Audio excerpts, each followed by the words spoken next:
महायुतीचे 3 पक्ष एकमेकांविरोधात लढतायत।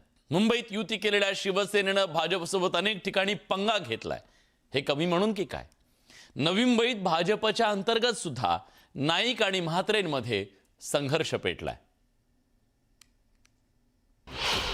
नवी मुंबईत भाजपात वाद उफाळला। गणेश नाईक आणि मंदा म्हात्रेंमध्ये जुंपली। निवडणुकीत भाजपमध्ये कलगीतुरा। नवी मुंबई महानगरपालिकेच्या निवडणुकीत भाजपात पक्षांतर्गत राजकारण उफाळून आलंय। भाजपच्या आमदार मंदा म्हात्रे आणि गणेश नाईकांमध्ये वादाची ठिणगी पडली आहे। तिकीट वाटपावरून भाजपच्या 2 नेत्यांमध्ये कुरघोडीचं राजकारण उफाळून आलंय। यावरून आरोप प्रत्यारोपांच्या फैरी झडू लागल्यात। मला सांगा, 111च्या 11 तिकीटे निवडून आणणारे नेते आहेत का? एवढे जर मोठे महान नेते आहेत, माझं त्यांना चॅलेंज आहे, त्याने 111 लोक निवडून आणावी। मी किती मागितल्या होत्या? 10-12 100 तिकीट तर नाही ना मागितल्या। आणि तुम्ही काय तेवढे निवडून आणणार? गेल्या वेळी राष्ट्रवादीत हीच हट्ट, हेच जिद्द करून माझ्या सगळ्या तिकिटी कापल्या। मग काय 111 निवडून आणले? काय 54 का 55 काय निवडून आणले? अर्ध्या तिकिटी त्याच्या पडल्याच ना।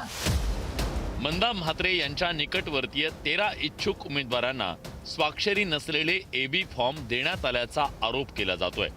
यावरून नाराज इच्छुकांनी भाजप जिल्हाध्यक्षांना जाब विचारला। 20-20 लाख माझ्याकडून घेते का राजेश ठाकूरनी? त्याच्याकडे पैसा नाही, तो तुम्ही त्याला देता तिकीट?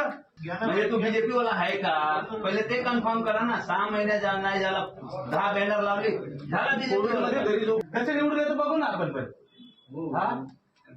चॅलेंज लावून ताई येत आमच्या मागं, आम्ही चॅलेंज देतो साहेब। नाईक कुटुंबियांनी हा प्रकार जाणीवपूर्वक केल्याचा आरोप आमदार मंदा म्हात्रेंनी केला, तर मंदा म्हात्रेंचा गैरसमज झाल्याचं प्रत्युत्तर संजीव नाईकांनी दिलं। की आमच्या भारतीय जनता पार्टीला त्यांची स्ट्रॅटेजी अजून माहिती नाही आहे।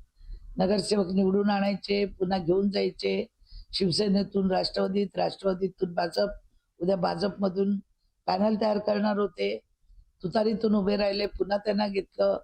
ती त्यांची स्ट्रॅटेजी आहे की सगळे नगरसेवक आपलेच असले पाहिजे, आपली लॉबी असली पाहिजे। लॉबी पक्षाचं त्यांना काही पडलेलं नाही।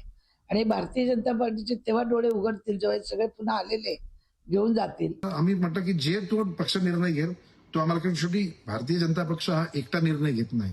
या ठिकाणी माननीय मुख्यमंत्री काय, प्रदेश अध्यक्ष काय, हे एकटे निर्णय घेत नाही। इकडे सिस्टीम आहे। आणि मंदाताई या 11 वर्ष झाले एक ज्येष्ठ नेते आहेत, आमदार आहेत, त्यांना माहिती आहे की भारतीय जनता पक्षामध्ये प्रक्रिया काय आहे। मला असं वाटतंय कुठला तरी गैरसमज झालेला आहे, तो दूर करू। मी स्वतः त्यांच्याशी बोलेन। नवी मुंबईच्या राजकारणात गणेश नाईक आणि मंदा म्हात्रे यांच्यातलं राजकीय वैर सर्वश्रुत आहे। यापूर्वी राष्ट्रवादीत असतानाही या दोन्ही नेत्यांमध्ये सुप्त राजकीय संघर्ष होता। आता भाजपमध्येही तो संघर्ष पाहायला मिळतोय। ऐन उमेदवारी भरण्याच्या शेवटच्या दिवशी एबी फॉर्म वाटपावरून वाद रंगल्यानं चर्चेला उधाण आलं। Bureau report, news 18 Lokmat, Navi Mumbai.